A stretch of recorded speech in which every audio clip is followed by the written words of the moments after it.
He's going to find himself getting passed by multiple cars. I mentioned earlier on, so you are in a very precarious situation, but he often finds himself in these places. Doesn't qualify as well as he races. Only Up front, they are getting with Lee Aberdeen and Luca Barani, not very far apart at all here. But I just want to see how Alistair Haight deals with Marcello Kessler coming around the old hairpin.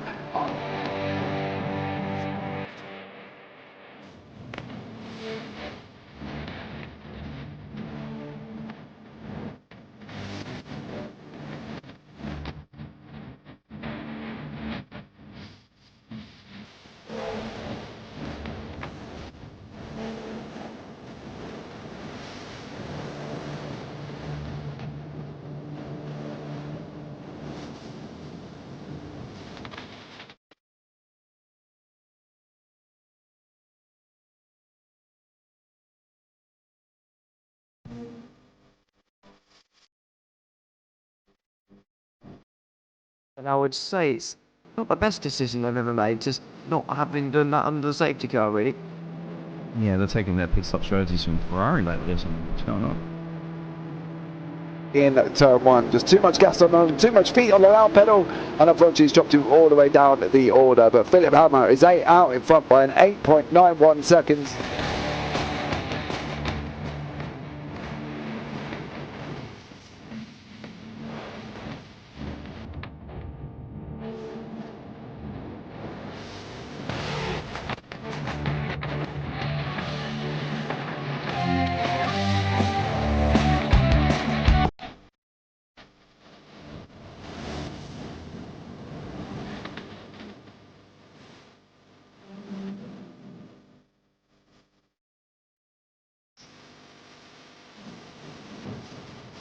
Oh, Dan Michael is a wall there, sir.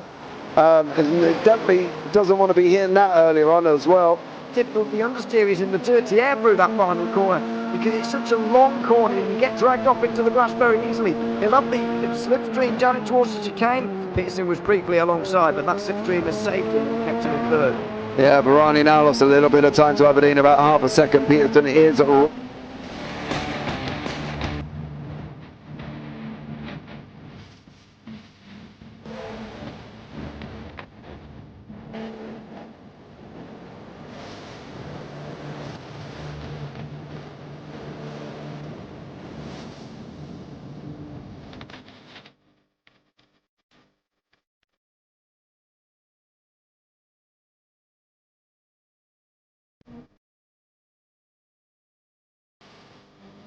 Pike's pushed more and forward up ahead.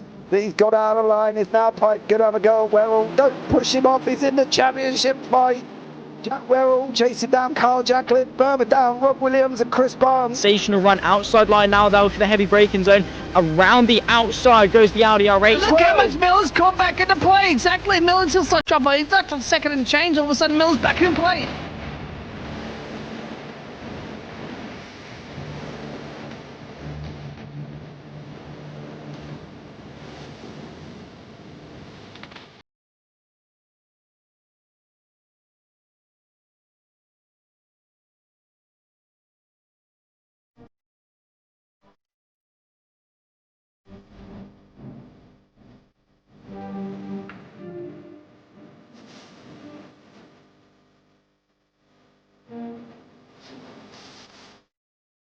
Moving on to the back end of Phil Jocelyn. So there's been a lot of movers and shakers in this first 2 laps here for race. Absolutely serious racing league. Everybody's a lot of fun. Yeah. It's all about the entertainment. So I hope everybody is enjoying themselves out there in the chat. We know that Ron is enjoying himself watching the Burger King machines off into the grass a little bit there. Is that really bunching up now?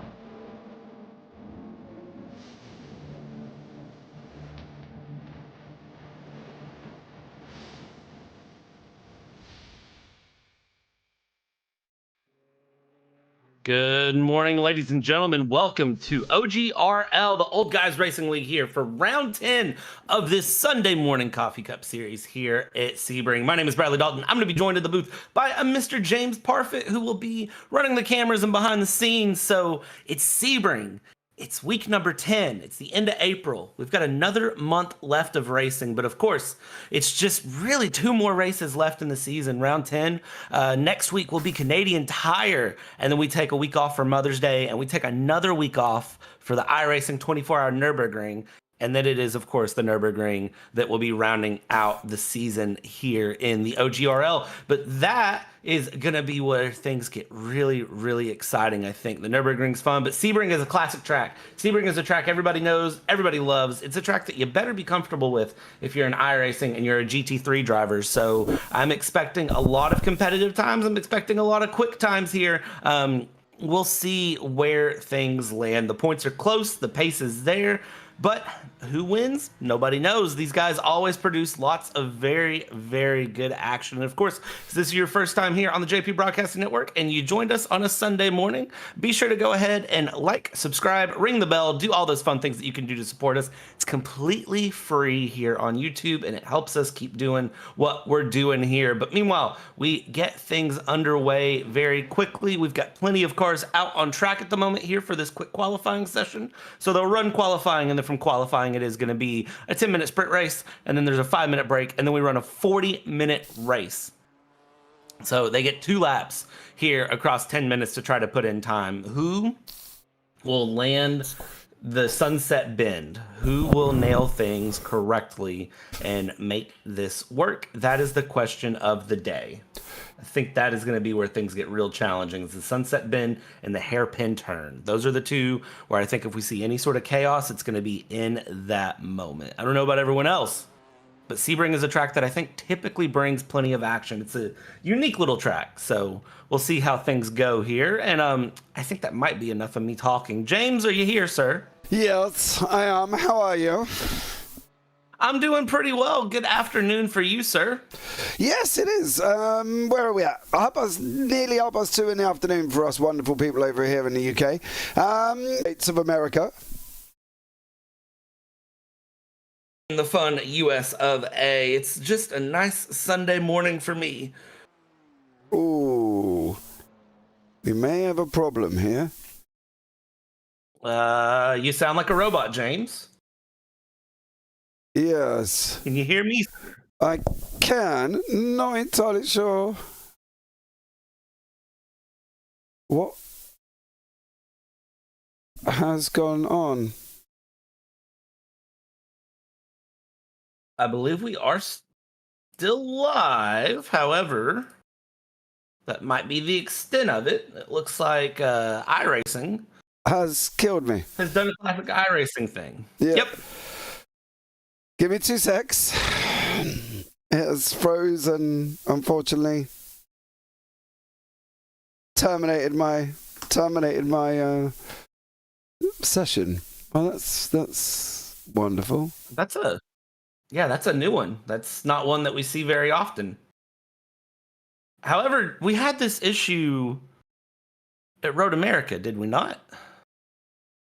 It seems like it's killed me. Technical difficulties. Very much so when iRacing kicks me out. Yeah, this is nice. Yeah, this is unusual. It's one that you don't see iRacing have problems very often, but you know, it happens every once in a while. But you know, while we get things back up and going, again, you know, like, subscribe, ring the bells, all the fun things here. OGRL, I'm enjoying the Coffee Cup series. It's a nice way to start my Sunday morning. Of course, you know, James gets to see me about 45 minutes before things go live because we spend our Sundays together most of the time. And he gets to see the fun that is me right out of bed and hear me when I'm just, good morning, James. Yeah, I'm just trying to wake up here. Which is what you all don't see on the broadcast, but James gets the fun behind the scenes. I do. It is apparently, hopefully, putting me in very shortly. So I do deeply apologise for this. Yeah, well, there's not really a lot we can do, unfortunately. I can't control iRacing. Quinton, lovely. Yeah, I know, I'm sorry. It's coming back, I promise you. It is coming. But it's just, yeah, kicking me out. The wonderful world. live TV. What can we ask for? I don't know, because it's hard, because obviously we're at the hands of everything, aren't we, when we do something like this? You know, you've got your internet, you've got your electric, you've got everything to obviously rely on. So I am trying my hardest to try and sort it out. But that's one of the problems, you see, with the wonderful world of doing everything online. You're relying on so much in this wonderful virtual world that we live in. So there you go. That is true. I mean, it's the same in real life, though. I mean, you see technical difficulties, you see broadcasting issues, you know, all of these same things happen in real life, and, you know, nobody gets really upset about it. So when it happens in the virtual world, all you can really do is just sit back and, you know, let it happen again. You know, I don't feel like anyone would, you know, throw a fit on Fox Sports if Fox Sports is covering a big event and then all of a sudden a camera cuts out and they have to go, oh, sorry, technical difficulties. So, you know, sometimes you have those issues here. All right, well, we're back. We should be back. It looks like we're back here. Right. There we go. These things happen. They do, Quinton. Yes, generally, normally, as long as they haven't happened while I'm driving, that's fine. Right, so at the moment, as a quick update, Damien Hoverton is in pole position with a 1:59. They're not going to get a lot of laps in. 2-minute laps does not, it means you don't get a lot in. So, unfortunately, you've got to try and make sure you get it right, Brad, the first time. Yeah, Sebring with a 2-minute lap, it's all about just nail it right from the start. You don't have time to really play games. You need to come out, do your out lap, and be ready to go right off the bat. And if this is a track that you're inconsistent at, not a lot is going to be your friend here today. But it looks like all of our drivers are very, very close on time. Again, 39 cars in the session. And I'm seeing a minute 59 for Damien Horvatin, all the way down to a 2:04 for Clyde Cunford down in P30 at the moment. We've had 30 cars put in times. And the fact that the field is only spread out by 4 seconds is, I mean, it's impressive for Sebring. It definitely is. So, yeah, they've done really well here as well. 1:35 on the clock. I'm just trying to get everything reloaded. Deliveries are coming back down very, very slowly at me. So I hopefully have them exactly. Clearly, you've never watched college football and had an issue happen. Watched college football and had an issue happen. Huh? Oh, college football is notorious because they let all the interns and they let all the broadcasting majors and students run things. So that is where... that's where that one comes from. Ah, okay. Okay, right. Liveries are on their way. So we should have some nice shiny cars by the time we get to the end of the quality. Sorry it's a bit of a fractured start, guys, but you have sat here and literally just watched iRacing kick me out. I don't know if I was the only one that got terminated out of that one, because, it happened... Was it Road America where we all got kicked? I think 8 of us got kicked at one point, didn't we? Yeah, it was Road America, and that's Eisenberg that just decided to hit a wall there at the end of his qualifying session. So bad time for him. Let's see what happens here with Cruz. Cruz is currently sitting P4 overall. 40 seconds left to go in qualifying, James. Hopefully iRacing doesn't kick everyone out. It did at the sprint at Road America, so hopefully it doesn't do it again. Yeah, because I can probably guarantee I'll be first on the list. It'll be like, oh, don't like him. See you later. Adios. Senor. No, my luck. Anyway, 8 seconds to go. We're just coming over the line. Ryan Merriam is trying to improve on his time at the moment. What is he going to be able to do? As he goes over the line, he bumps himself up into 11th. So fair play to him on that one. Let's hopefully be able to bring you the grid. There we go. Please behave. There you go. Yeah, and here we go. This is going to be our grid with Damien Horvatin in P1, David Vinroy in P2, Chris Stewart in 3rd, Philippe De Cruz in 4th, Johnny Hamby in 5th, Jacob Elliott in 6th, Michael Dion in P7, Rick Modric in P8, Bradley Lovings in P9, Sean Riley in 10th, Gene McLuhan in 11th, and Daniel Nans in 12th. Moving on from there, it's Sean Bastarak in P13, Cole Modric in P14, Bill Baca, we're praying for Bill, in P15, Cameron Frederick in 16th, Ryan Merriam in P17, Simon Belts 18th, William Bailey in 19th, Rick Wishon in 20th, Kevin Adrian, Brian Dudkowski, Eric Gazel, and Justin Laxton in P24. Looking from there, Brian Hoskins, Hopi Simeons, Jonathan Williams, Ulrich Eisenberg, Pernell Hanlett, Scott Carlson, Gary Spencer, Michael Champlin, JT Sawyer, Clyde Cunfer, Fozzie Fazillo down in 35th, out of place, and Alan Purser in 36th. From there, Heath Ollinger in 37th, also out of place, really. Justin Koch in 38th, and Jordan Otten in P39. So 39 cars, James. One pace lap around Sebring before a 10-minute heat. Should be some good racing. There's some drivers that I think are kind of out of place, though. Yeah, I think there is. The likes of, as you get further down the order, Justin Koch, Heath Ollinger, Fozzie Vazillo, they're all sitting in the wrong place. Scott Carlson needs to be really, I would have thought he would have been more in the middle. Obviously, we've got our very own resident superstar, Bill Baca. He's sitting in 15th, I believe he is at the moment. So, Sean O'Reilly, again, hopefully he won't crash. It is his birthday, so happy birthday to Sean Riley there. He is in 10th place. Johnny Hamby, Philip De Cruz, Chris Stewart, David Van Roy up as well at the top of the order. So hopefully it should be okay. It should be okay. We seem okay at the moment.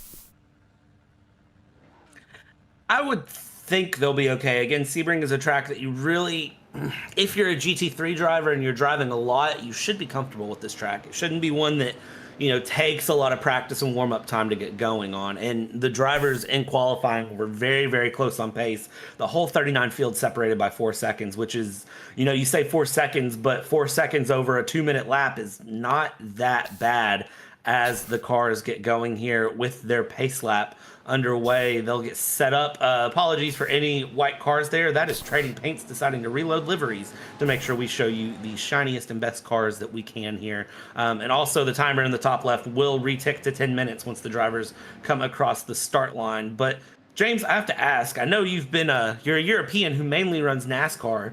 What's your experience with Sebring? I did the Sebring 12-hour long time ago with Ryan O'Connor. Who else was in my team? Conway. Who else was in my team? I can't remember who else it was. But we ran the Sebring 12-hour. Ryan qualified. He stuck us right at the front and said, right, James, you can have the car. I was like, probably not the best idea.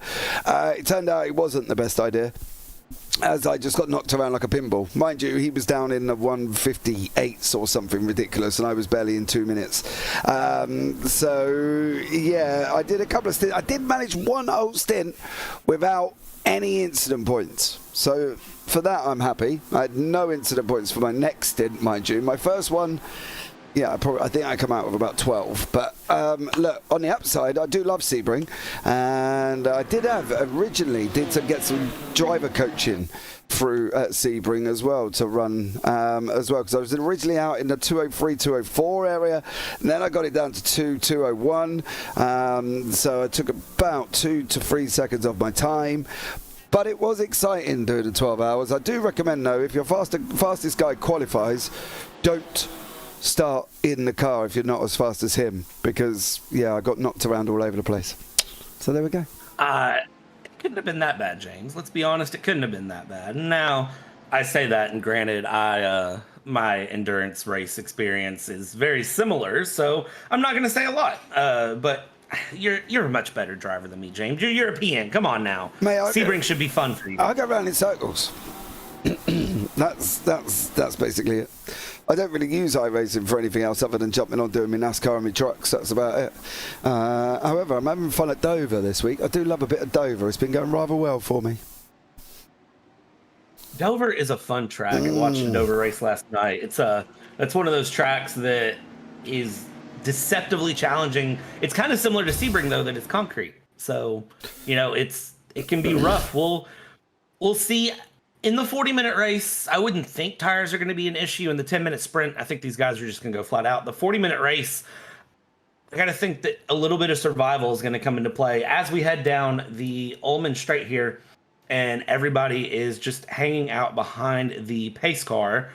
What, for you, James, is going to be the big key to winning this race today? Making sure you don't do anything stupid. They've got to make sure that the 10 minutes is great, but you've got to use it in a way that allows you to move up places throughout the start here. Pace car is going to be peeling in. They're going to all have to back up now before they get underway. Yeah, and here we go. Everyone will get underway very, very quickly with Damien Horvatin in the Lamborghini. Look at the back. Oh, what is happening in the background? There is a... They didn't even go anywhere. They didn't even make it off the line. Half the grid is out on the race start. 39 cars, and half of them don't even make it into the first corner. What has happened here? Oh my dearie me. Well, there's more going on. What is happening? There's Jonathan Williams, who has slid back. There's someone else off to the right-hand side, and okay. That is a way to start off Sebring. James, you said it. Don't do anything stupid. And we didn't even go anywhere. I'm trying to find out where it all kind of kicked off here. I wonder... Modric is... Oh, there's a... Who is that going 3 wide? That's Riley, isn't it? And then it all just... I believe so, yes. Riley in the BMW? Yeah, it was. And then everybody just... goes into it. What? Why would you go? Why would you do? Well, why? I don't get this move. Someone got way too antsy on the race start. Is exactly what happened. And they thought they had to run to make up quick places. Yeah, but then it just all goes Pete Tong, and then, well, it just all went Pete Tong. Yeah, I mean, I don't know a better way to explain that, honestly. I don't really know, but Damien Horvatin's out in front by 1.25 seconds over everybody else behind them. David Venroy, Chris Stewart, Michael Dione, Bradley Lovins, Jacob Elliott, Philippe Dela Cruz there. Awkward trumpet noise. Yeah, I feel that as well. I think you could basically say that would be a wah, wah, wah, wah. But yeah, it didn't look good, but never mind. It looked very not good. I'm going to keep my eyes to see if any drivers say anything, because I would like to think that there are going to be some very, very upset drivers after a race start like that. That is not what we normally see here in OGRL. We don't normally see that, James. That's very out of character. Yeah, I think whenever you're going to be running that amount of cars anyway, you never have that, you don't have it kicking off like that. We've got Chris Stewart has also been off the side of the circuit at the moment. Jonathan Williams has jumped to the pits. There was Gary Spencer's gone to the pits as well. It all got a little bit scrappy. We've got Kevin Adrian's gone to the pits. Jean McLuhan, Dan Nan, Scott Carlson was in there. Bill Backer was in that. It's a bit messy. We've got Hoskins, Carlson, JT Sawyer, Cameron Fredericks, Johnny Hamby, Jean McLuhan, Dan Nans, Kevin Adrian, Jonathan Williams and Gary Spencer all in the pits at the moment. And even for Johnny Hamby, he's actually showing he's out at the moment as well. So, yeah, not entirely sure what went on there. Thank you, Leon, for that one. Yeah, that was an interesting race start. I don't know how to feel about that. But up in the field, up at the front, it's business as usual as we watch Horvatin try to pull 1.2 seconds. You see Elliott right on the back of Lovings there, who is keeping pace with Dion. This is the battle for P3 at the moment. Sean Bastarash in P6 with Cruz right behind. So some good battles up at the front of the field as they head down the Ullman straight towards Sunset Bend. We're thinking about a pass into the Sunset Bend here up the inside, but slots back in and goes single file through. Thought about trying to go up the inside. He messed it up. He's gone wide. That's going to allow Jacob Elliott to come right up behind him as well. Jacobs comes over the line. He's got to be looking at now staying where he is until he gets down to about Gurney Bend, down into the hairpin. That's really what he wants to do. He wants to tuck up as close as possible here. He's got to come through 2 and 3. They've got to take it in a way basically so they don't have to do much rotation here. Go out wide, bring it in, look for the apex on the inside. Now you can start getting on the power, applying it gently. If you can get it on the run down into the hairpin, great. If you can't get it on the run down, as Bradley Lovins is looking at now, Dione's placed that BMW almost in the middle. He's not going to get it done. This other Porsche is coming right behind us. If you don't believe me, look down in the bottom right hand corner. There is a screen there for you to look at on the rear. And now he's going to try again. It's all going to get very, very aerated. That start has put some people well out of where they should be. So I'm interested to see what goes on in the next race. Yeah, the 40-minute race is going to be interesting, and I'd like to think that some of those drivers in the back are going to be really pushing their way forward to move ahead here and do what they can. Look at this, though. We still have very, very close action going on here for P3. I don't know how this one's going to end, honestly, with these three. I mean, they are very close in terms of pace and speed. It's anyone's guess. Yeah, that's the thing. It is anyone's guess. It's been a bit of a manic start. It's been a bit chaotic here. And now we're just settling down. I know that Michael Dione with Brad Lovins, Jacob Elliott right behind that, and we've got a 1.4 second gap to Sean Bastarash, who's got Philippe de la Cruz in the Audi behind that. Damien Horvatin has just gone. He's gone out in front. The young lad has gone and absolutely bolted 1.6 seconds up the road. Michael Dione is there as well. David Van Roy trying to catch up as best as he possibly can, not being able to at the moment. Dione chased down by Lovins, chased down by Elliott. And then you've got Bastarash and De La Cruz as they start heading towards us as well. And with that, no, De La Cruz did not make it through. I mean, he thought about it, though. He wanted to, but he wasn't able to at the moment, as we just keep things moving and grooving and going. I mean, the drivers are doing everything they need to do in this heat. And again, these laps are 2 minutes long, so it's not going to last very long. In terms of lap numbers, it's just very slow, consistent ways for them to keep going. But this is really the case of, try to make up a little bit of pace and a little bit of time in the heat. And all of the guys right now that are up front, with the exception of Philippe De La Cruz and Chris Stewart, have all made up some pretty significant places, especially if you look back. Like Justin Koch has made up 13 places, Jordan Otten has made up 15, Heath Ollinger's made up 18, Alan Purser's made up 19. So those guys just need to keep where they're at and keep doing what they can, because the 40-minute race, again, you earn points for the sprint, but the 40-minute race is really going to be where they start to gain extra places too. And the positions are set from where they're at now, so they need to make sure that they can get through. I'm not sure if certain people are going to be coming back after this, to be blatantly honest with you, because there's still some sitting in the pits. We've got JT Sawyer and Kevin Adrian still in there as well. Jonathan Williams looks like he's out. Fozzie Vazillo looked like he didn't take this to the start. Johnny Hamby's out at the moment, so whether or not he'll be back for the 40-minute as well. But Bradley Lovins and Michael Dione and Jacob Elliott still fighting it out. We're going to come round for the final lap of the race. They are just about to get 5 laps in here, and that is going to be about it. But it all got a little bit chaotic, and Damien Horvatin does take the checkered flag, the white flag, with David Van Roy trying to close him down as best as he can. Yeah, Van Roy seems like he has some pace. He may find his way up there near the end. I don't think he's going to be able to get the pass done, but he is, finding that pace with Damien Horvatin. So we'll see what those two do in the 40-minute heat. I think the race start of the 40 minutes is really going to be interesting with the top two. Hopefully everybody gets off the line in that one as we go through. Also looking at Lovings and Elliott, as Lovings has moved his way up into P4 past Elliott. But what can Roy do?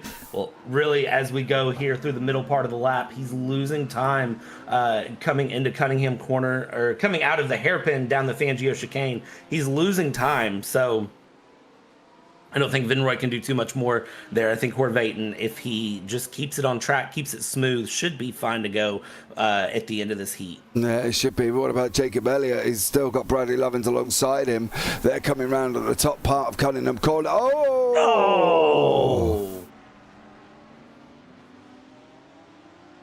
Elliott is not going to be a happy camper for that one. No. Lovins is on the outside, mind you, so...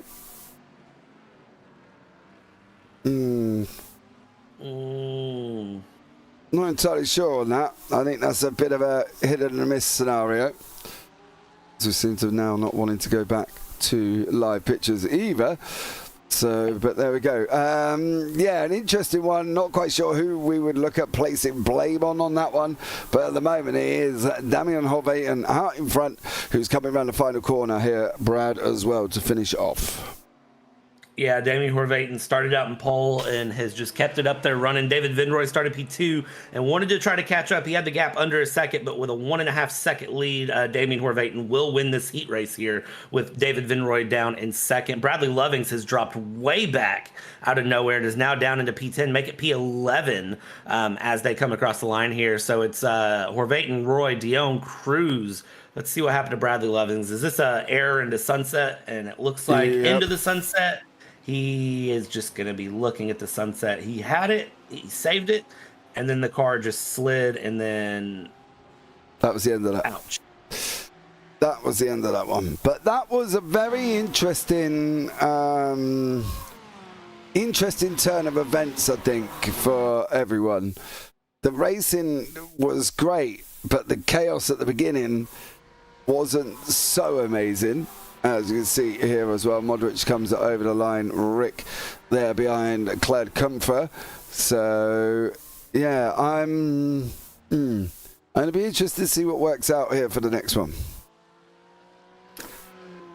Yeah, Johnny Hamby said, got to take it 3 wide and turn one of the heat race and squeeze from both sides. Absolutely brilliant. And I've substituted a couple words in there, but that should tell you how Johnny Hamby feels. He's not very happy about the situation he found himself in. Johnny Hamby being scored in P37. I'm not showing his out. Yeah, I'm not surprised. I wouldn't be too impressed either. Yeah, no, that you've got a sprint race, right, Brad? You've got to make sure that you can get off the line and at least try and finish. And we said about being careful, and it just, I don't know, went poof. Well, here's the thing, James, is I don't even think it's about getting off the line in a sprint race. I think it's just, in general, if you're running a race, rule number 1 is to get off the line, which we saw a lot of drivers struggle to do. Damien Horvath started in pole, finished in pole. David Vinroy in P2. Michael Dion, Philippe De La Cruz, Sean Riley, Sean Bastarach, Ryan Merriam, Chris Stewart, Jacob Elliott, Cole Muldrick. Bill Bacca found his way up into P11. Good job, Bill. And then Bradley Lovings in 12th. William Bailey, P13. Brian Dudkowski, Eric Gazel, Alan Purser, Ulrich Eisenberg, Heath Ollinger will be your top 18. And then as it stands from there, you've got P19 of Hopi Simons, Simon Belts, and then Justin Laxton, Jordan Auten, Justin Koch found his way up into P23. We said he started very out of position there. Michael Champlin, Clyde Cunfer, Rick Modric, Rick Wishon, and from there it's Pernell Hanlett, Cameron Frederick, Daniel Nans,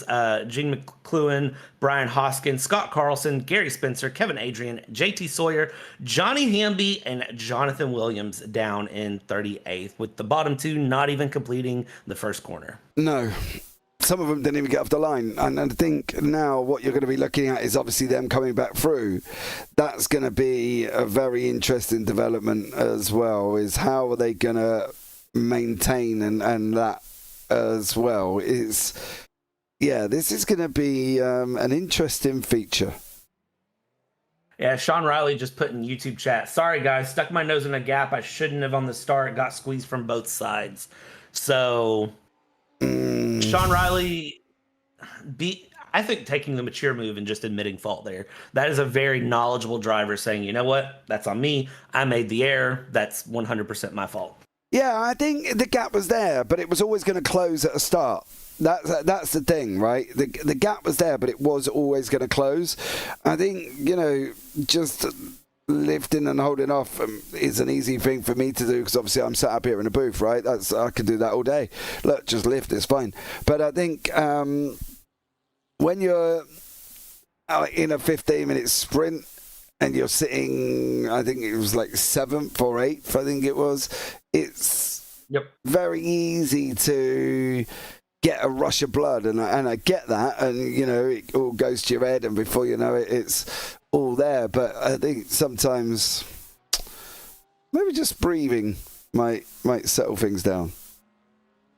Yeah, I don't disagree. And, you know, here's the thing, though, as a racing driver, you know, it's one thing for us in the booth to say, hey, that gap was going to close, don't go. But if you're a race car driver on a race start and you see a gap, you're going to go for it, regardless of if you think it's going to close or not. 9 times out of 10, drivers are going to stick their nose in a gap and say, oh, well, I had the gap, it was there. So Sean admitting, you know, I got squeezed from both sides. And he even says lifting slows you down, you know.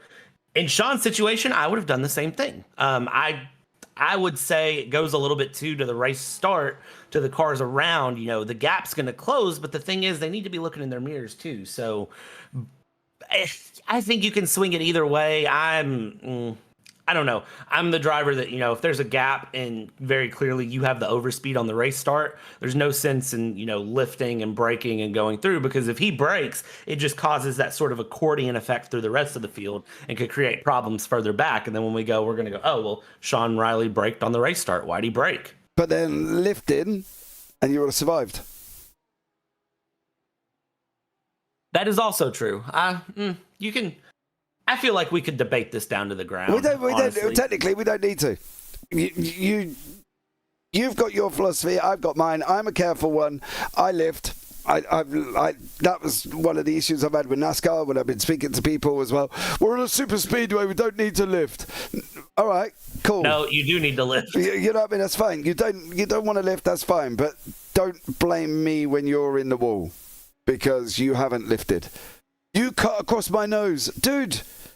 Lift. Oh, you know, I think lifting is clearly underrated, because I think at the end of the day, lifting would have survived that whole thing. Just that whole thing, that little lift would have survived everything. I'm just saying. I know, Sean, you know, yeah, I should have backed out when the car to my left went for the same gap. Yeah, see, there we go. Sean gets it. See, Yeah, see, Brad, lifting isn't all bad. Wrong. Lifting is not bad. I don't disagree with you, James. This is not the blue flag debate. Lift and survive another day. That's the way I look at it. You lift, you survive. If you don't lift, you can't moan when you come across somebody's nose or you do something ridiculous and hit them and spin them round. You can't moan, because if you moan, you got no rights to, because you weren't aware of what was going on. The same. I don't disagree, James. I don't disagree. So Damien Horvatin is going to start on pole here, again, winning the sprint race. David Vinroy in second, Michael Dion in P3, Philippe De La Cruz in P4, Sean Riley in fifth, Sean Bastrack in P6, Ryan Merriam in seventh, Chris Stewart in eighth, Jacob Elliott up into P9, Cole Modric in P10, Bill Baca, I'll pray for Bill in that Ferrari to keep it together, in P11, Bradley Lovings in P12. From there, you're going to have William Bailey, P13, Brian Dudkowski, and P14, Eric Gainzell, Alan Purser, Ulrich Eisenberg, Heath Ollinger, Hopi Simons, Simon Belts, Justin Laxton, Jordan Auten, Justin Koch, and Michael Champlin in the top 24. From there, it's Clyde Cunfer, Rick Modric, Rick Weischen, and Pernell Hanlett, Cameron Frederick, Daniel Nans, Gene McLuhan, Brian Hoskins, Scott Carlson, Gary Spencer, Kevin Adrian, JT Sawyer, and then from there, it is just a few more cars. Johnny Hamby, Jonathan Williams, and Fozzie Fazzillo all the way down into P39. Yeah, I don't know. I don't think Fozzie's going to take the start. I don't think Rick is, and I don't think Johnny Hamby is either. It's looking like them guys could be out here once more. So, yeah, don't think they're going to take the start. We are on that long 6-minute pace lap again here, and hopefully all of these wonderful drivers that are going to show us and tell us, they're going to say, hey, James, look, we can make it off the start. We hope that that's what happens. It goes one of two ways here. It's either the drivers are going to go, hey, look, James, Brad, we can make it off the start, or it's going to go, hey, you remember that thing we did just 15 minutes ago? We're going to do that again really quick. Hope you guys don't mind. Dom, you know that had the gap, no reason to lift. No, dude. There was a reason to lift. The gap was going to close, and the 2 cars in front were already closing when he was trying to go through. So the lift should have been there. And let's look at the bigger picture. Lift, survive another day, and finish the sprint race. Don't lift, cause chaos. 10 cars at least caught up in an accident, and all of their races are over within one foul swoop before we've even got over the line. I know what option I would take. Yeah, I'm not. I feel like I'm gonna have to go back and watch that a couple more times because I feel like that's one that I'll need to go back and rewatch just to understand a little bit more about exactly what was happening. That's the problem with the race start incidents. They happen so fast right off the line that I don't know. I mean, you know, I feel like if I watch it back, I'm probably going to agree with you on the lift, or, you know, Sean Riley pointing out somebody was off to the left, or there was plenty of room off to the left. He could have went left. So, I mean, I don't know. Well, again, I'll watch the replay after this race and we'll see if we stick with the same opinions. Okay. James, please don't fire me. I'm not gonna. I know your opinions are your opinions. I just think sometimes lifting on the air of caution is a lot better than going crashing into everything. I guess we were watching different races. No, Dom, we were watching the same race. And I get what you're going and I understand where you're coming from. But look at the bigger picture. If he'd lifted, everybody would have survived. He hadn't lifted, hardly, we had like 9 cars or 10 cars into the pits. That's the thing for me. Sometimes you have to lift to make sure you survive. You know, otherwise you're just going to be in trouble all the time, and then you'll be the one on voice chat screaming at people when they're like, dude, just lift off for a minute. You know what I mean? Just saying. James, I can tell you've been driving against a bunch of Americans in NASCAR. I can tell. How can you tell? Just your understanding of the lift and the argument against it. I can tell that you've had to argue with some boneheaded North Americans about their opinions of NASCAR being entirely wrong. Well, no, I think that's the thing. And it happened to me as well a day ago. I ran out a little bit wide going into corner entry. The guy stuck his nose up the inside, spun me around the front of him, moaned that I put him in the wall. And I turned around and said, did you lift? And he went, oh, I shouldn't have to lift. I'm on a super speedway. You don't lift on super speedways. But let's get this underway anyway before I carry on moaning. Pace car is going to pull off, and Mr. Horvatin here will take us on the race start again. Let's see if we can get all 39 cars off the line this time, or get underway. And it looks like this time we have gotten everyone underway, and Horvatin is under some pressure there from David Vinroy right off the start. Up the inside is gonna go Dion there and trying to make a move in the BMW. Can he make it stick? Running a little bit wide goes David Vinroy, side by side for P2 as they come down through into turn 3, and we are gonna stick there through, and spin from Sean Bass Garage, and that's gonna collect a few cars. Yeah, everybody's checking up at the moment as well. And a few of them have survived, which is great. A lot better. Bill's flashing frantically. That's Chris Stewart in the Porsche. He's flashing at the moment. I don't know if that's an annual sign of the European language of hello, what are you doing? Or hi mate, you carry on. I'm not entirely sure. But however, Chris Stewart has just got that all wrong. Bakker's going to have the run coming around the inside. Is he going to get the run going up the Fangio, well, they call it the Fangio chicane, but it's not really a chicane. And Bakker does go through and puts himself up into 10th. Dion and Vinroy fighting out the front here. Yeah, Dion, Vinroy, and Cruz. This is the big battle there with Cruz up in P4, trying to get the battle up for P3. Dion defending as much as humanly possible. How wide can you make the back end of a BMW is the question, and I believe that Dion is going to say, well, how wide is the Sebring track? Because I'll do that. And we go through. Meanwhile, Horvatin has pulled 2.3 seconds on the race start because everybody from P2 all the way back to P8 are just battling and battling and battling. They're trying to find a way through and find a pass around. They're not able to find anything. Bill back a second and a half back from this pack, but not too far off. Somebody goes a little bit wide there and gets back on the track now down the Ullman Straight. They settle in, they keep things moving, they keep things grooving. I see Bailey has dropped a couple places to gain Zell back there in P11, and now Lovings and Merriam battling for P6 as we go through Sunset Bend here. Who's going to come out ahead? It looks like at the moment it is Bradley Lovings that will find his way up into P6 in the Porsche. Yeah, great job from the guys up front there. Sean Riley taking a look at the gun at the inside of Felipe De La Cruz into turn one. De La Cruz can let it run a little bit wider though. Can he maintain that speed? He can't. Riley has gone through on him, so Riley makes that move before they get into turn two, the left-hander. And now they've got to jink it to the right and then run it out wide, go into the left, and then try and hit the curb there on the exit, which they have done, and then power their way out of it. So that's a great little action taking place up there as well. We've lost William Bailey and Justin Langston. Hamby Vasillo and Rick Wishen did not take to the start there. Rick Modric is his only little fight. He's flashing frantically at Ulrich Eisenberg, trying to say hello in their own diplomatic language.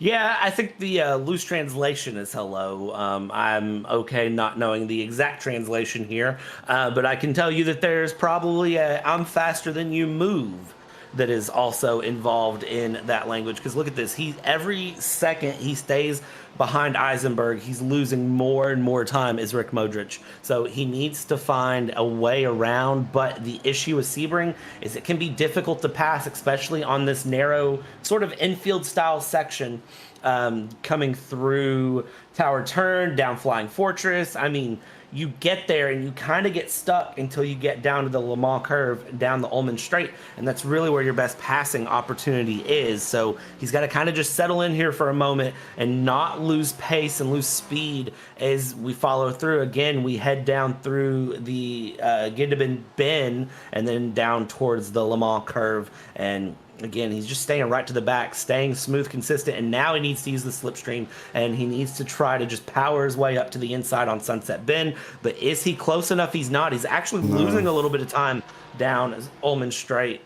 No, it's just not close. No, it's not close enough. Ryan Merriam is, however, tucked up behind there. He's got Chris Stewart behind him and Bradley Lovins in front. Stewart looking at that inside line.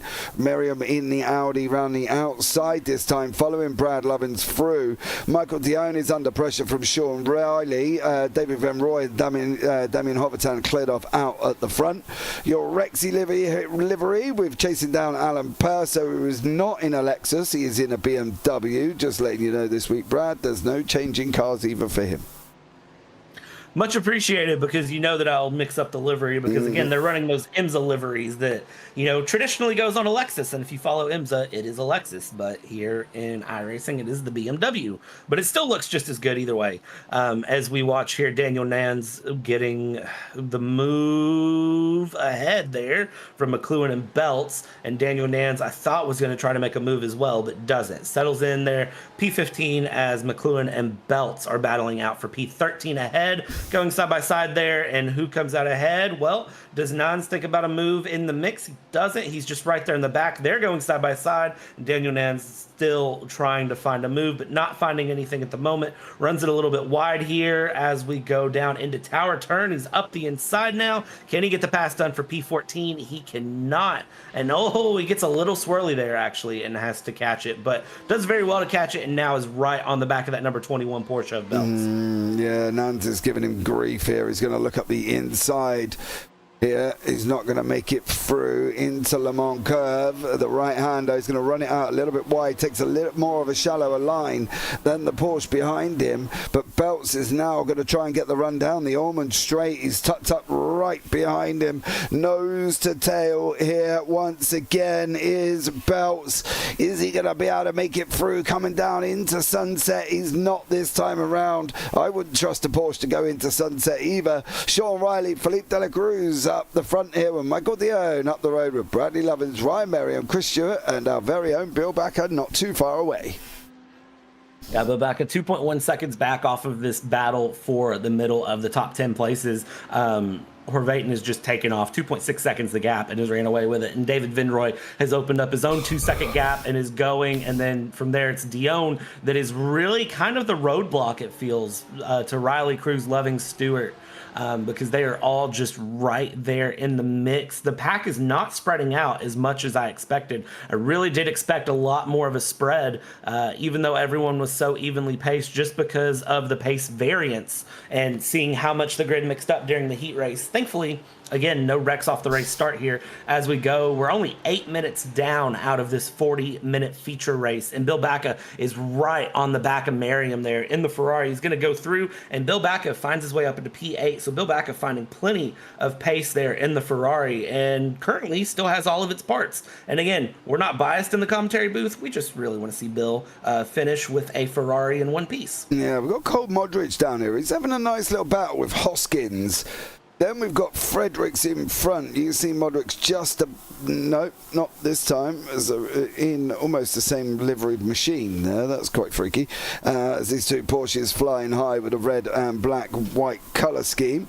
And Modric does go through. But just a little bit up, we've got this battle. Jacob Elliott and that's Cameron Fredericks and Joby Siemens there.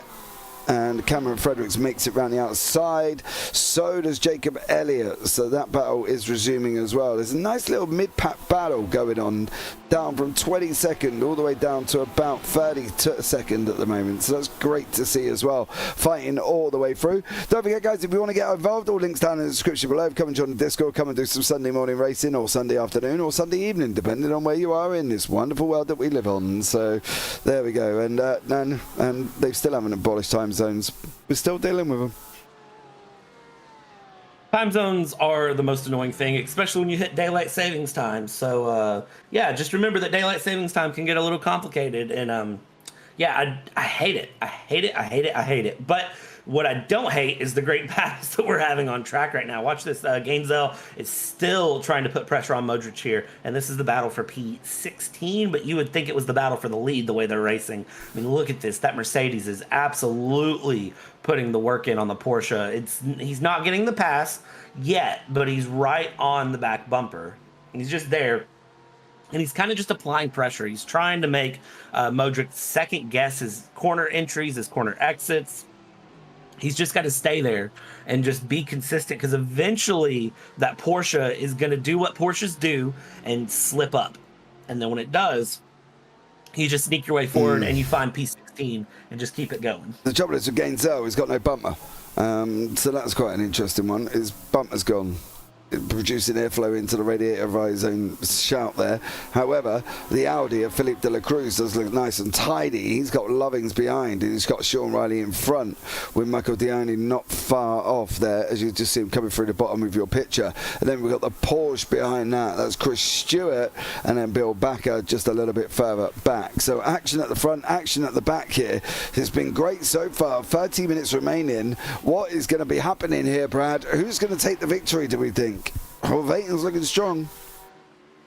Horvatin's looking strong. Horvatin's losing a little bit of time, though, to David Vinroy, so I'm kind of trying to keep my eyes on that. He was still 2/10 faster on the last lap, but as it sits right now, you can see that gap slowly closing, so I don't know if Horvatin's maybe gone into sort of tire conservation mode a little bit here and said, you know what, I have the gap, I'm going to save a little bit, but it's slowly opening back up again. Now it's 2.5 seconds. It was under 2 seconds. So I think that was the case of Horvatin just conserving for a moment to go through. Philippe de la Cruz getting put under pressure here by Bradley Lovings, and Bradley Lovings looks very, very feisty in the Porsche, like he wants to get that pass done, and I would imagine is going to go for a lunge at any point now, and there it is. He's going to actually look around the outside here as we head down towards the hairpin. Can he make the pass stick before the hairpin is the question. He's going to be the outside here, and he's just got the front nose in the mix, but Philippe de la Cruz will slot in there and hold on to P5 as it sits.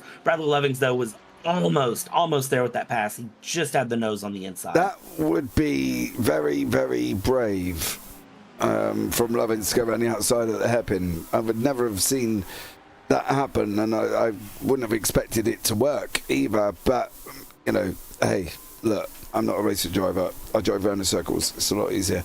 But Dela Cruz and Lovins with Stewart. This is the battle for 5th, 6th and 7th. Then we've got a couple of drivers on their own. Bakker, Bastarash. Dadkowski's under a little bit of pressure from McLuhan and Purser. And then we got a little bit more of a gap behind that as well. And as you can see, from 19th, Elliot Ollinger, Frederick Modric, Hoskins, and then Chaplin, Wishon, Simon, William, Spencer, Sawyer, and Adrian. So nice little battles all the way through. Yeah, the pack has started to sort of fragment a little bit into pockets of cars. As you can see on that track map on the top right, you can see there's pockets of 2 or 3 cars battling until you get back to about Ollinger, and that's where the field, I think, really compresses back up. And running wide there, Bradley Lovings is. He flirted with the wall a little bit. That was a very, very close move. Felipe de la Cruz able to hold on to it there. Now we have a matter of Stewart trying to go up the inside of Bradley Lovings and not able to make it stick there through turn 1. And now they run down towards turn 2 here. And can they do anything? It's, again, just single file running at the moment. Cruz is the cork in the bottle for Bradley Lovings, because I do think Bradley Lovings has a lot of very, very good pace. If he can get around Felipe de la Cruz, he can probably try to catch up to Riley, at least, if not Dion as well. Yeah, well, we're going to find out as De La Cruz is now clearing. Look, he's got the inside there. Lovin still can't get through. Chris Stewart still behind that one as they're continually fighting it out in front. Bakker's here driving all on his own at the moment. He's got 3.5 in behind. He's got 3 up front as well. Big little mission for him. Rick Modric clearing Simon Belts. He's got the inside line as they go around the hairpin. Job done for him. Further down, we've got Heath Ollinger. He's running alongside Cam Fredericks in the BMW in that TikTok liveried machine. Other social media platforms are available, blah blah blah blah blah. And then unfortunately he gets spun around from Cole Modric, who came from a long way back. Yeah, that looks like Cole Modric just completely forgot to hit the brakes there. Got a little brave and went through. The BMW goes on the inside. Heath Ollinger, Rexy there, goes through. I mean, Even there was never the space. Never going to make it, dude. He come from so far back, he would have had to get an aeroplane to get there. You know what I mean? He's never going to make that before in his life. But Lovings, Cruz, Stewart still fight out with Michael Dion and Sean Riley further up the field here. Yeah, Dion currently trying to hold off Sean Riley there. It's the BMW versus BMW battle. 25 minutes left to go in this race, and you can see that Dion and Riley are just sort of running very similar on pace to each other, as I can see it. 2-2-3 and then a 2-2-0 for Sean Riley. So just a few tenths separating them. Here we go. This is Stewart looking up the inside of Bradley Lovings. Bradley Lovings trying to keep that Porsche compliant, but they're side by side out of turn 1 as they head towards turn 2. What will be the plan here? Chris Stewart up the inside on Bradley Lovings. Does he get the pass done? Bradley Lovings fights it back, has the inside. Now it turns to the outside, and I do think at this point Stewart's going to clear, but Felipe de la Cruz gets very loose into the dirt. And now we continue to go around yet again, and we'll see how this battle continues to unfold as 25 minutes is on the clock. Does Stewart have a run up the inside? He does have a run up the inside of Felipe de la Cruz, and now Stewart, in the matter of just a quarter of a lap, has 2 places up and is MP5. Yeah, he did. He set Lovins up at turn 1. He knew he could get alongside. He would have been offline for turn 2, which he was. That allowed him to open it up just a little bit going on to the Gurney Bend before then, and then he got the hairpin of Felipe de la Cruz. So great job from Chris Stewart getting 2 for 1 within half a lap there. What is going on with Cam Frederick down here? He's having a go with Ulrich Eisenberg, as Cam, as I say, is in that TikTok livery machine over Ulrich Eisenberg in that BMW there. So Cam is looking quite quick in that BMW at the moment. I wouldn't be surprised if he doesn't quite make it through.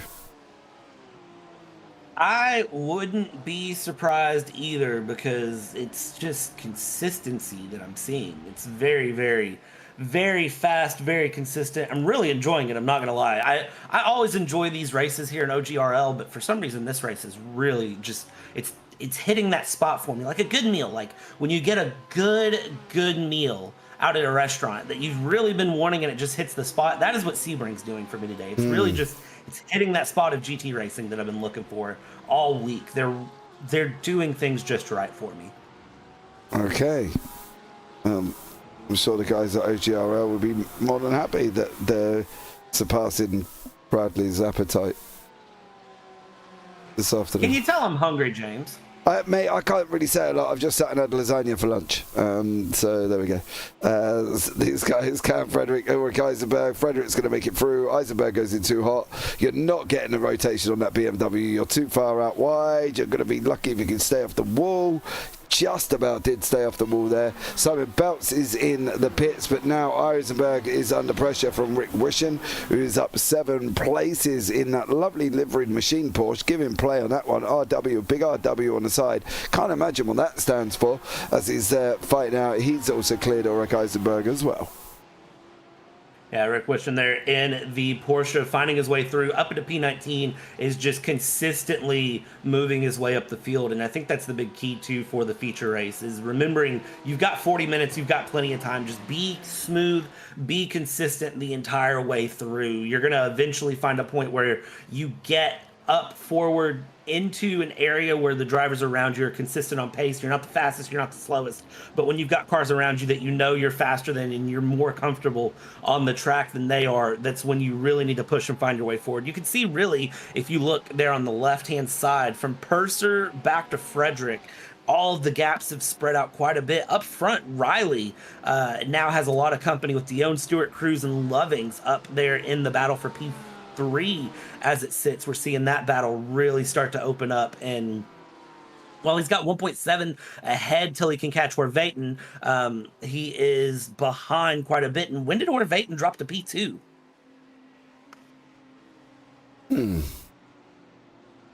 Oh.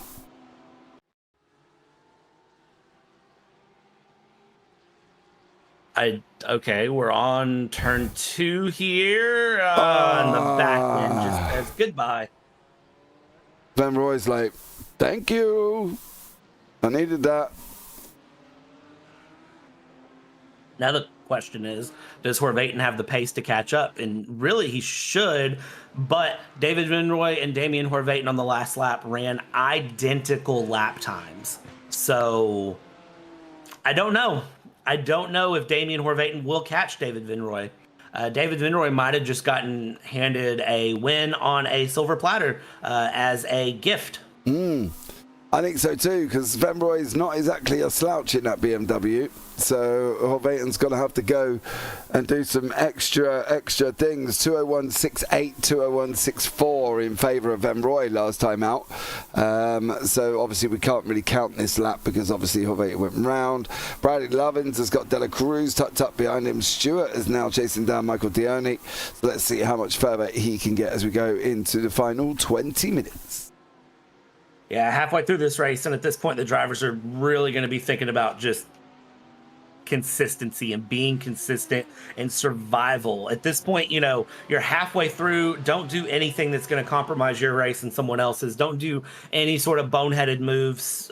Just keep running. Stewart has looked very, very pacey there in the Porsche, and Stewart is putting a lot of good pressure on Michael Dion here as we go down through the Le Mans curve, down the Ullman straight here, and this is going to be where I think Stewart's going to want the slipstream and to try to run there in the Porsche against the BMW. I always think the BMW is going to have a better corner exit, but in terms of speed, I think Stewart can try to get him through a corner such as Sunset Bend. He's right there on the back, but not close enough to get the pass done and actually losing time here. And Bradley Lovings is gaining, and so is Cruz. Into the pits goes Stewart halfway through this race.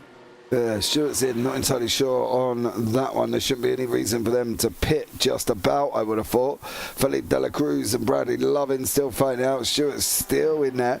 He's going down further and further and further. As you see on the left-hand side, he is going to stop, mind you. So, interesting one. I didn't think there would be a pit stop, but we are at Sebring, so anything is possible, I suppose. Yeah, you never really know what the plan is for the drivers. That's one of those that I don't know, and unfortunately the drivers never give us a good inkling of hint of what their strategy might be. So we just kind of have to watch and figure it out just like everyone else does. So we'll see how this goes through. I'm kind of interested to see where Stewart comes out. It looks like it came out in P18, but that does mean that our big battle at the moment is Lovings and Cruz here for P5, but can they catch up to Michael Dion there in 4th place? And is anyone going to catch David Vinroy at the moment for Horvaten? The answer is no, because he's still 2/10 slower on the last lap, Damien Horvaten was, than David Vinroy.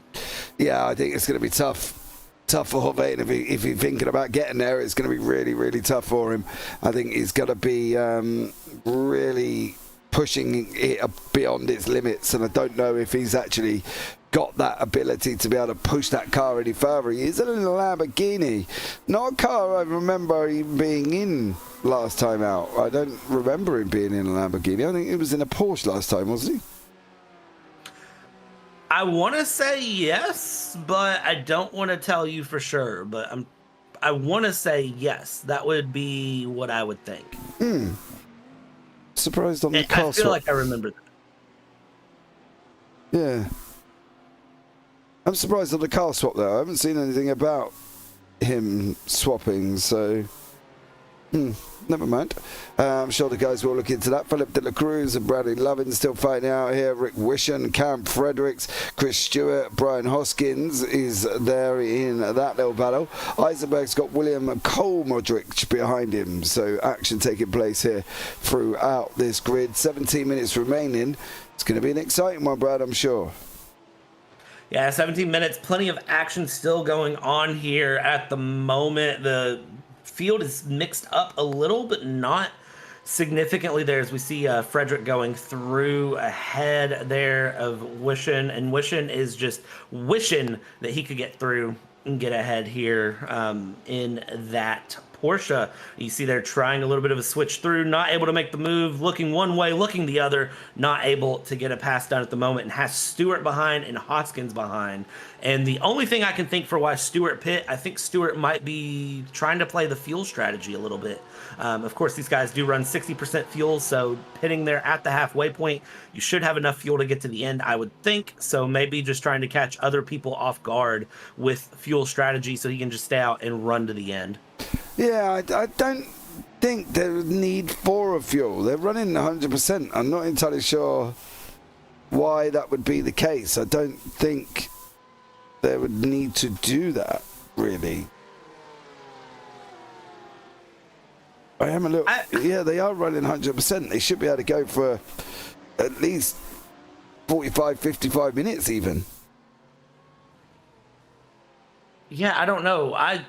I thought they may have been running a reduced fuel load, which would be what was happening. And I could be wrong on that. And if I am wrong on that, I apologize. But I don't know then.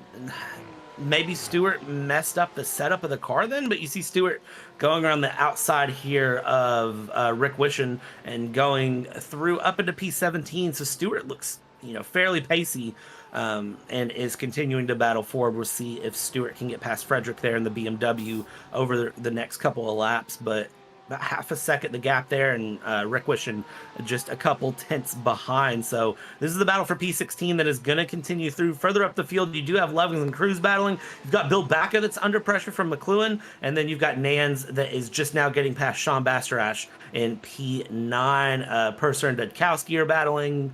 Plenty of good battles happening, plenty of people being, smooth and consistent in their driving, but it's those pockets that have formed here with 14 minutes left to go, James. Yeah, that's the thing. You've got to now try and start thinking, what am I going to do? How am I going to get there? Can I get there cleanly? Am I going to get there at all? And it's hard when you're looking at some of the gaps at the moment, because these gaps have been stagnated. De La Cruz has been no further down than 2 tenths over Bradley Lovins. You've got Jean McLuhan and Bill Bacca. Their gap's not really gone down anymore. Chris Stewart chasing down Cam Fredericks. That gap is separated a little bit with the cars that are behind there, or Wishen, Hoskins and Chaplin. So they've got to keep going and see where they end up. But yeah, cars starting to spread out in the last 14. Yeah, and this is what we normally see from these guys. We see the last, 10 to 15 minutes be where everyone has very much found their groove and they've settled in, and it's just running to the end. This is where the act of survival comes to play for these drivers, of just making it to the end and keeping things going here. And that is what we're seeing right now, I feel, is it's just survival. Nobody wants to do anything crazy. The tires are really wore out at the end of this, you know, at 30 minutes in of 40. So the drivers are just trying to make it to the end. Nobody wants to push too hard and end up in a wall somewhere, because the last thing you want to do as a driver is run a 40-minute race and 35 minutes in, total your car out, and be done and relegated to the back of the pack. So for all the drivers that are on the track right now, if you don't have someone immediately in front of you, you're just very much running your own race. And here we go with Stewart trying to get the run on Frederick here down the Ullman Straight. You can see he's set up for the inside of Sunset Bend, and we'll see how this plays out for him, as he's going to be done with the pass before we hit Sunset Bend. He's up the inside, and then Frederick is trying to look for a slightly different line to try to get some of that purchase back up into 17th place, and Stewart now up into P16, and now Rick Wishon in the background will be looking to see if he can get past the BMW of Frederick as well. Yeah, I think it's what Wishon's really got to do is just pressurize Fredericks bit by bit. However, Stewart has just made a big off. He's actually on his he's roof. upside down. What happened there? Did he just not turn? Is this a wheel failure? What is this? So he's going down, he turns, and the car just hooks the other way. That's a very unusual one. You don't usually see a car. I know Lightning McQueen learned on the adage, turn right to go left, but Chris Stewart, I don't think that's what you wanted to do. A little bit of a slide, and as soon as the car grips back, it's just gone. Yeah, he tried his hardest to keep it in the line, and it just wouldn't go there. And unfortunately, he's going to have to, well, he's gone back. You can see he's in the pit lane there as well. So, yeah, but unfortunately, the car gripped, and it gripped after he'd corrected, and unfortunately, once it did that, it went completely the opposite way. Yeah, that absolutely is heartbreaking there for Stewart, just dropping back through. And again, that's the last thing you want to do at the end of 30 minutes of 40 minutes of racing. You don't want to be the driver that happens to, but it happens to someone. And unfortunately, we found our victim today here. Bill Bacca is currently running P7 with McLuhan there, and P8 in the Porsche. Has some pace. Bill Bacca looking very, very consistent and smooth through. Is gonna run it down into turn one, and is just needing to hold off McLuhan for another 11 minutes, which is a tall ask. But when you look at lap times, it is only about another 5 laps. So possible. We'll see what he can do. Yeah, it is possible. The thing is, as well, it doesn't look like McLuhan is got that aggressive nature so much at the moment, apart from just sitting there looking at him, you know, and following him. I think that's what he's just trying to achieve. He's not really pushing him down into the hairpin. He's not pushing him on the run down to the hairpin either. Where we look at somebody others, Rick Wishon, who's trying to go with Cam Fredericks, you can see already he's clearly out. He's trying a different line. He's trying to see if he can get clear past him. Whereas for McLuhan, he didn't really look like he had that. Clyde Comfort is in the pit lane as well here, but Frederick still managing to hold on from Wishon. Yeah, and this is going to be the case for Wishon for a while of what can Wishon do to get past Frederick. He's right there. He's very, very quick, but it's just he's not finding the place to get the pass done, and it's continuing to just sit that 0.4 of a second back. He's right. Rick Wishon is right at that magical point, that 0.4 of a second, where if he gets a little bit closer, he can try to have a run down the Ullman Straight and through Sunset Bend. But if he gets a little bit farther back, he's going to lose time on the Ullman Straight and Sunset Bend. But we see that Wishon in that Porsche is trying to make moves, but not able to find enough to make it stick. So I don't know what Wishon can do at the moment, but if Frederick makes any small error, Wishon is there to capitalize. Yeah, I think that's the thing. He's just got to make sure he can keep it, Cam can keep it on the track, because otherwise he's going to be in trouble. And it looks like he's just got that all wrong. And now Wishon's going to be challenging him to go down the Ullman Straight, looking at probably getting him down into Sunset if he can here. I'll be very surprised if he does, mind you. But Wishon had a great opportunity and hasn't really capitalized on it. Yeah, and I think Wishon maybe just doesn't have the tires for it at the moment. I think Wishon may just not have the tires, the grip to be able to challenge the way that Wishon needs to in that Porsche against that BMW. So Wishon is just going to keep right there where he's at. Meanwhile, a little bit ahead of them, you have Elliott and Gainzel. Looks like Elliott in the Porsche has gotten past Gainzel in the Mercedes now, and Wishing is just right there. The Mercedes is running pretty slow there, so Frederick is starting to gain time. So I think Frederick, you could see Gainzel right there just ahead by a second. That is going to be where a real battle starts to develop, and we've got a battle for P3 going on just ahead as well. Riley and Dion that are battling out. They've got 10 seconds back, but look at this. The BMW's going side by side. They have decided to let nothing go, and behind them, Lovings and Cruz battling it out. And watch this as Riley is continuing to just hold Dion back and sit there and do what he can to try to keep the battle for a podium alive. Yeah, he's just got to keep trying to put Riley under pressure, for Dion. He's just been overtaken. He doesn't want to start losing his head now. He's got to relax a little bit and just try and keep up with Riley as best he can. Use the draft as much as you can get him and see what goes on. If you can make the overtake down into sunset. If you can't, sit back in again, start going again. 7.5 minutes, and for Michael Dion, he's still got time to make this place back up, get that top 3, and I'm sure he'll be okay. Yeah, plenty of time for Michael Dion to find his way up into P3 here, but Riley is a very, very fast driver. And again, I said this earlier, the BMWs are asking, how wide can we make our BMWs? How wide is the Sebring track? And you can see there that is the case. Riley with a good block there through turn 1 on Dion, holding him off back behind. You see Lovings running very wide in the background. That's going to open up the door for Cruz eventually, if Cruz can find a bit more pace in the Audi. As we go through, this is just BMW on BMW crime. They are right beside each other there. Riley 0.3 of a second ahead of Dion, and we are just going to, this battle is going to go, I think, all the way to the checkered flag. It's just a matter of who gets ahead of who in the end. They're going to swap places at least a couple more times. Further back, Cameron Frederick in the BMW. Finally, Wishing has found the pass here. Maybe no, they're side by side through turn 1. And as they come out of turn 1, it is the Porsche to the left-hand side. It's the BMW to the right-hand side. And the BMW is going to shut the door there. So Frederick able to get a better exit out of turn 1 and shut the door on Wishing there to hold on to P16 for another moment. Yeah, he nearly lost it. JT Sawyer down here with Ulrich Eisenberg. JT all the way, he's up 10 places, mind you, but he is still in 26th. It goes to show how far back he unfortunately did start from the sprint race. 5.5 minutes to go. Probably round about 2-3 laps, depending on where Venroy comes over the line. 5 minutes 44. He's on his way around sunset now. 2-minute 1 lap times for David Venroy, so that's 4:02. So there's going to be at least 3 laps here when the leaders cross over the line. But Damien Hoverton there as well has got to try and chase him down. Sean Riley, Michael Dion, Bradley Lovins doing a great job.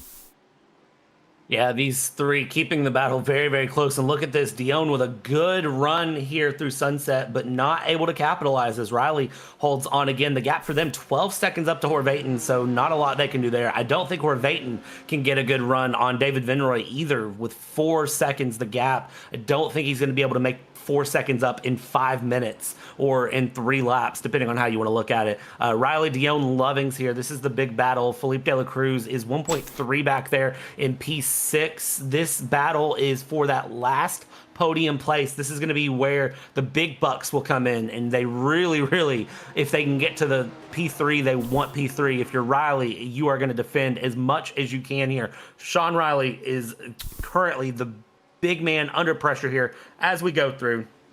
He's got the target on his back. He's got the target on his back. He's sitting in the final place. They know they're not going to get Horvaten, and they know they're not going to get Venroy. And now Lovins has got Dion right in front of him, and he's like, well, you're not quick, and I'm closing, so I might be coming, and I need to get Riley sitting in that prime spot, that third place, that that bronze medal or whatever you want to look at it is, and it's all going to get very, very interesting over these next 2 laps.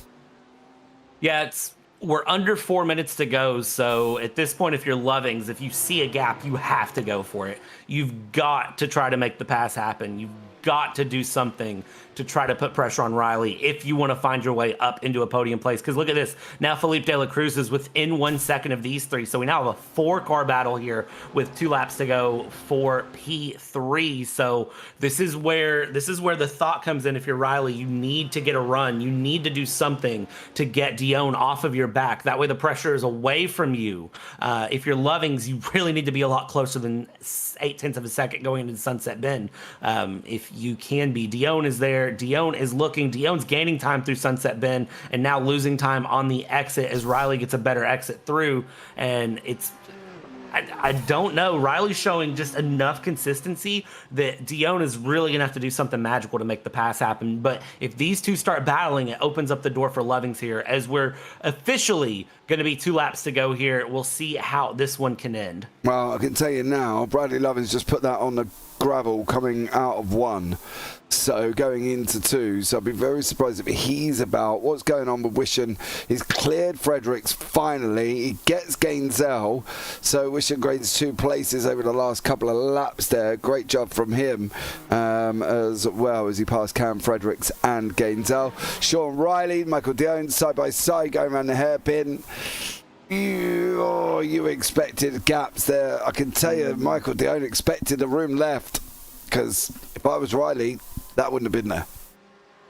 Yeah, no, I would not have left any room at all. They're still side by side through, and Bradley Lovings is just sitting in the background saying, you know what, guys, take each other out, and I'll take the place. It's okay. He's right on the back. Look at this. Can Bradley Lovings find a way through as we do have Dion now ahead of Riley? Now they're side by side yet again as we come through Tower Turn, and look at the Porsche in the background. The Porsche wanted to get the run on the outside, but it's blocked there as we go yet again. It is Sean Riley that is going to drop into 5th place. Lovings into 4th. Lovings looking up the inside for 3rd if he can make it stick, but Dion will hold that place. Again, how wide can a BMW be? As wide as it needs to be to hold the position. These 3 are an absolute basket, and this is opening up the door for Cruz and McLuhan to get in the mix as well as we come across. They go 3 wide down Ullman Straight. Who gets the run? This is Riley on the inside. It's Lovings in the middle. It's Dion to the outside. It's going to be Lovings slotting in behind Dion, and it is going to be Riley up the inside. Can he clear all 3? No, he bumped in with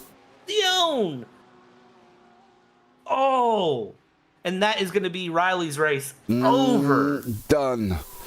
Final lap, and you go and make a mistake. David Van Rooij there on the final lap of the race, and he just went in way too hot.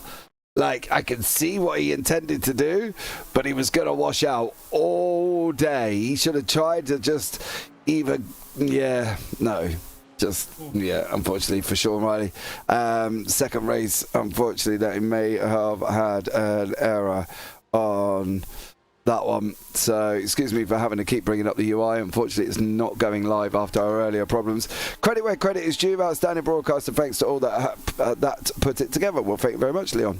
Much appreciated for you as well. Like, subscribe, turn on the bells, buddy. Leave a nice comment. Why don't you?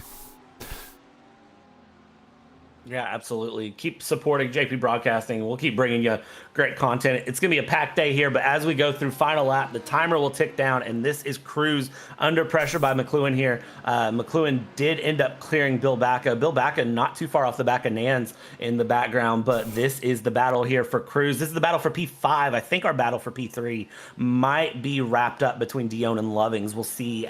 Really, it's just one more opportunity going into Sunset Curve, I believe, will be where the battle is for P3. But as we see here in the background, David Vinroy is going down Ullman Straight. We'll come across Sunset Bend, and for David Vinroy, it's a win that he wasn't really on pace to win, but with a error by Horvaten, consistency pays out. The BMW is your friend if you're looking for a nice stable car, and David Vinroy will bring it across the line to win round 10 here in the OGRL Coffee Cup Sunday morning series. And then it's Horvaten will come across P2. The battle for P3 still rages on, though, as Bradley Lovings is there with Michael Dion. And as Michael Dion comes through Sunset Bend, he needs to just keep it clean one more time. It's a last-second lunge from Bradley Lovings if he can try to make the pass happen, and he's not close enough to. So Dion will find P3, Bradley Lovings in P4.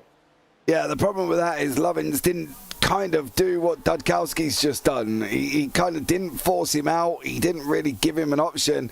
Dudkowski's got that run down to the line now. That's Sean Bastarash. He's just taken on the line, and that was what Lovings did not do. What about Gainzel and Fredericks? They're coming into the final corner as well. Gainzel's never had front end on that Mercedes. He's going to try to cut back. He's got to pull it in tight now. Now you've got the power on. Get it up. The only trouble is that Mercedes don't like having the power slammed on it, and he's not going to come over and take that position away, unfortunately. But yeah, some great racing there, and I think that these guys can, you know, be proud of what they've done. First off, we finished. You know, most of the cars got to the end, so that's always a good start. Especially as the fact that we saw, obviously, what we saw in the last race. Yeah, of course, to finish first you have to finish. And again, you know, with David Vinroy, consistency was key. Orvaten in second place, you know, had the one small error, and that error ended up being what cost him through. Good racing all the way top to bottom, though, for this feature. Again, none of the big errors that we saw in the heat, nothing crazy go on. And for 40 minutes, it was just hard racing. Now, granted, we did see the one moment there with the BMWs in the lead, but you'll have that, especially, you know, when you're going into the final lap. If you think you have the opportunity, I understand why he did it. It wasn't going to stick, but he tried. So you have to give him credit where credit's due. Yeah, absolutely. You know, we love a trier here on JBB. So you've got to try. You're never going to know, right? You're never going to know unless you take the opportunity. But the results on the screen for you, Brad. Yeah, David Vinroy finds the win there in the BMW against Damien Horvaten, who started on pole, but with one small spin through turn one, lost out on his win there and dropped into P2. Michael Dion in third place after great battles there with Bradley Lovings in fourth, G. McLuhan in P5, Philippe De La Cruz into sixth, Daniel Nans in P7, Bill Baca finishing with a full car in P8, Brian Dudkowski in ninth, Sean Bastarack in P10, Alan Purser P11, Rick Modric in P12, Jacob Elliott in P13, Rick Weischen in P14, Cameron Frederick in P15, Eric Gainzel P16, P17, Brian Hoskins, Cole Modric in P18, Jonathan Williams P19, Michael Champlin in P20, P21, Gary Spencer, Kevin Adrian 22nd, Heath Ollinger 23rd, JT Sawyer 24th, William Bailey, Justin Koch, Pernell Hamlet, Sean Riley, Ulrich Eisenberg, Simon Belts, Chris Stewart, Jordan Alton, Scott Carlson, Hopi Siemens, Clyde Cunifer, Justin Laxton, Ryan Merriam, and Johnny Hamby will round out your 38-car grid, with Johnny Hamby not taking to the race start. Yeah, he definitely did not, but there's some interviews for you there as well. Damien Vemroy, let's go 3-1 here as Vemroy there makes it into the booth for you, Brad. David Vinroy started out in P2 and, for lack of better phrase, was really helped with the win there with a spin going in from the P2 finisher. How do you feel there after that win? Well, I feel great. What are you talking about? You know, listen, it's a karma coming back a little bit. And I think all things are equal now. So no, but very lucky. Damajan I wasn't going to be able to keep up with him. He was a good 0.3 faster than me at best. And once he came back in behind me, I kept thinking, man, wouldn't it be crazy if he caught back up and passed me again? I'd be so embarrassed, right? Because I thought I had plenty of space. But no, it was a lot of fun. I feel good about it. Yeah, you ended up winning there by 3.6 seconds. I have to ask, the BMW, how did the BMW feel around here? Because you looked very smooth and consistent the whole time through. You really didn't have a lot of competition behind. Again, you had Damien ahead, but you ended up passing him due to errors. And then, you know, you were able to keep pretty consistent pace with him. You know, how was the setup? How was the car? Really good. You know, and really shout out to Jacob Elliott and Team 53, helping provide some of the setups and stuff to help get us going. That's what I used today, and it worked really well. I think the car is really smooth. It's not as fast as the Lamborghini. It's not as fast as that car is much faster, but for this track, it's pretty well planted. I thought it did pretty well. I really did. I felt good in it. Yeah, and then David, just kind of looking forward, only a couple more races left here in this season. How many more wins are we expecting from you here this season? well, hopefully two more, but it's going to be tough. I know I'm not. These next couple of tracks coming up, I am nowhere as close to what everybody else is doing. So realistically, hopefully getting like maybe a top 5 in those, but there's going to be some folks out there that are just way faster. But hey, I'm just happy to be competing on Sunday morning and enjoy racing with these guys.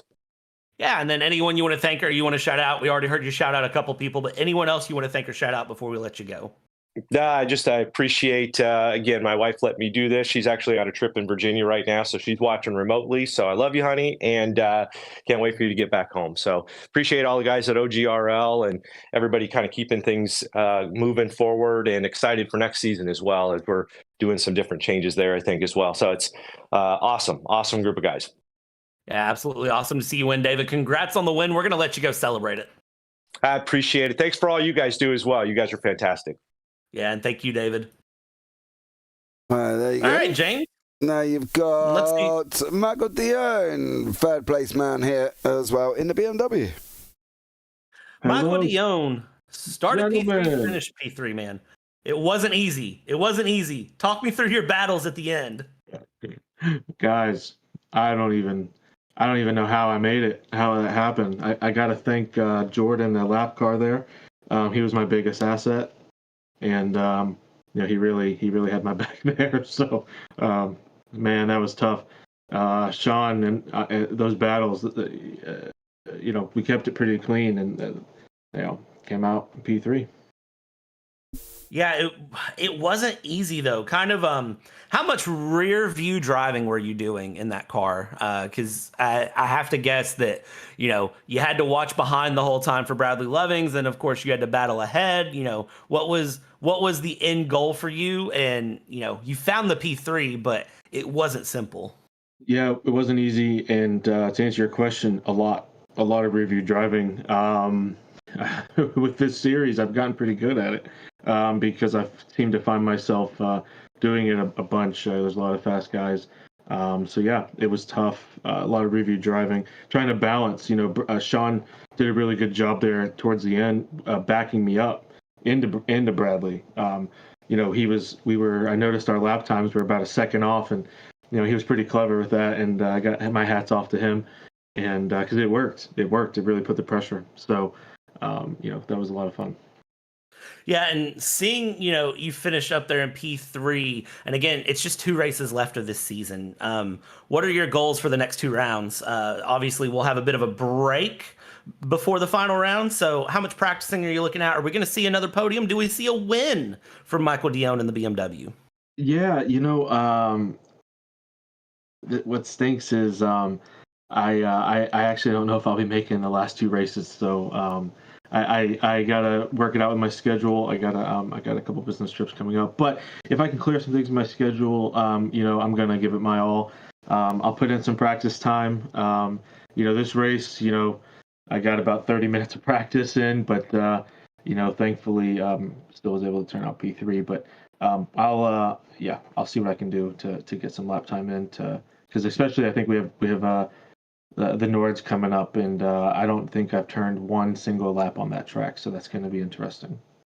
Yeah, the Nords is a fun track. You definitely should put some laps in. It'd be cool to see how you do there. But anyone you want to thank, anyone you want to shout out before we let you go? I want to thank the admin team, and then also thank Sean Riley.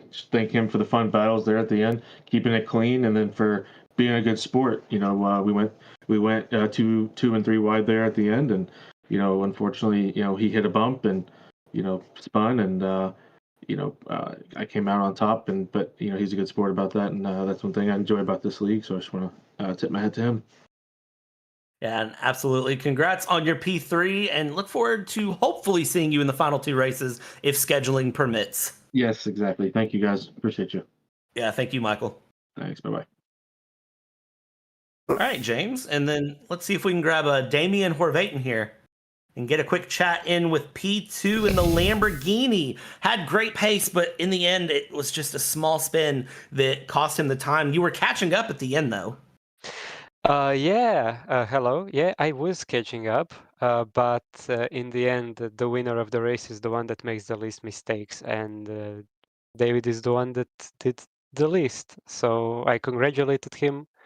He deserved this one. Maybe I could have caught up, maybe not, but I'll take a P2, however I can get it. Yeah, P2 still isn't bad, kind of looking forward and, reflecting on the race as a whole. Anything you would have done different? And don't answer and say, I wouldn't have spun. Well, he wouldn't have. Well, I wouldn't have. Yeah, but, no, I get we are that. not giving Kimi Räikkönen answers today, so only thing I would change is maybe practice more on the higher fuel setup, and maybe manage the tires a bit more. But that's something we take into the next race. Yeah, and then looking ahead, final 2 rounds, what are your big goals for that? Is the goal going to be victories, or you just look at top 5s? Where do I expect to see Damian Horvatin? Well, I am expecting to keep up my perfect qualifying race record, which is going to be difficult. These guys are fast. And I am aiming for a win, definitely. I think when you're so close, you really want to grasp it. But in the end, I'll focus more on having fun in these last couple races and then chase that victory in the next one. Yeah, absolutely. And then, Damian, before we let you go, anyone you want to thank, anyone you want to shout out? I would like to shout out my girlfriend that's watching me right now currently.